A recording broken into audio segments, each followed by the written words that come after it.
Hi everyone. तो इस video में हम बात करने जा रहे हैं कि डिफरेंस क्या है इफ एल्स कंडीशन में, स्विच स्टेटमेंट में हमें कौन सा यूज़ करना चाहिए कब। This is the main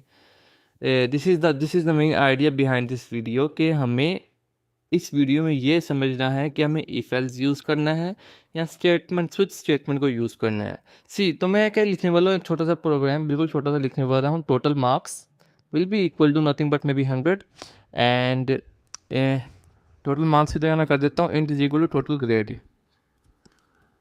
grade is equal to 100 and again यहाँ पे मैंने इफ कंडीशन लिख दी और यहाँ पे इफ आ गया और उसके बाद मैं लिखता हूँ स्विच। यहाँ पे डालता हूँ operators. So just give me a second, यहाँ पे एक मिसिंग हो गया है। और मैं यहाँ पे डालता हूँ ग्रेड्स नहीं, ऑपरेटर्स में भी यहाँ पे लिखता हूँ int operator is equal two plus और यहाँ पे कैरेक्टर डाल दूँगा। ठीक है, यहाँ पे डाल दूंगा मैं करेक्टर। ठीक हो गया। अब यहाँ पे मैं लिखता हूँ स्विच स्टेटमेंट। यहाँ पे मैं डाल देता हूँ this is the if else condition and this is the switch statement. ठीक है, स्विच लिखा मैंने। यहाँ पे मैं डालता हूँ अपना expression which is the operator और यहाँ पे मैं डालता हूँ अपना case which is for example plus.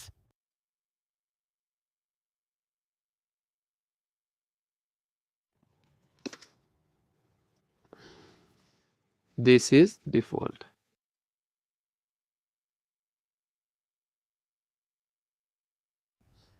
Okay, everything is fine now.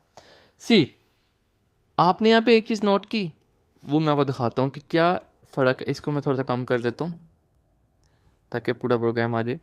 अब अगर इसको गौर से देखें तो हमें एक डिफरेंस नज़र आ रहा है। वो डिफरेंस क्या है कि one ever we talking about if else if और else we talking about the range.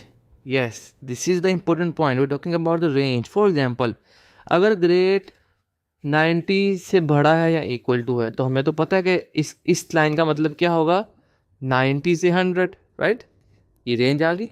This is the range, this is not the exact word और एग्जैक्ट नंबर। ठीक है, हम बात कर रहे हैं यहाँ पे रेंज की।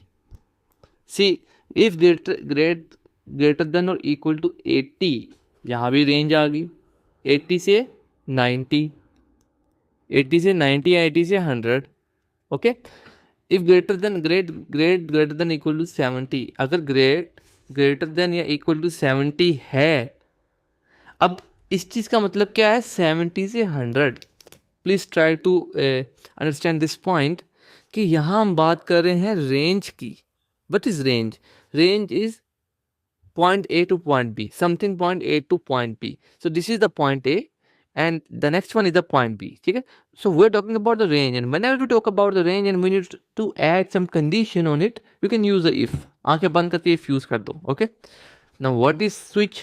Switch is different. Switch कह रहा है कि I have the cases and I have the exact pinpoint. I need the exact pinpoint case.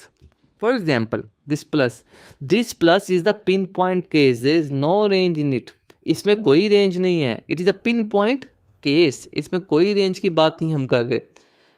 हम बात करें पिन पॉइंट चीज़ की। तो जब भी हमने रेंज की बात करनी हो, हमारे प्रोग्राम में अगर रेंज आ रही, greater than equal to, lesser than equal to, greater than और लेसर देन की बात हो रही हो और लॉजिकल ऑपरेटर्स डाल रहे हो, तो हमने यूज़ करना है इफ़। रिलेशनल ऑपरेटर्स डाल रहे हों, लॉजिकल ऑपरेटर्स डाल रहे हों, तब हमने यूज़ करना है इफ़। मगर अगर एग्जैक्ट केस की बात हो रही हो तो हमने यूज़ करना है स्विच स्टेटमेंट। जैसे मैं कह दूँ केस ए या केस बी। फॉर एग्जांपल मैं कहता हूँ कि करेक्टर नेम, ठीक है जी, नेम इज इक्वल टू ए। तो मैं यहाँ पे कह देता हूँ कि केस ए में जितने, अगर कोई ए प्रेस कर रहा है तो ये केस ए चले और केस ए चलने के बाद जितने भी नाम ए से स्टार्ट होते हैं वो आ जाए। ठीक है, तो आप समझने की कोशिश कर रहे हो कि we are not talking about the range, we are talking about the exact pinpoint figure. ठीक है, figure से मतलब exact pinpoint value. So yeah, this is the major difference between switch and if else condition. Whenever you're going to work on ranges, use the if else, and whenever you're going to work on an exact figure, exact pinpoint value, then use the switch statement. Thanks for watching this video, and I'll see you in the next lecture.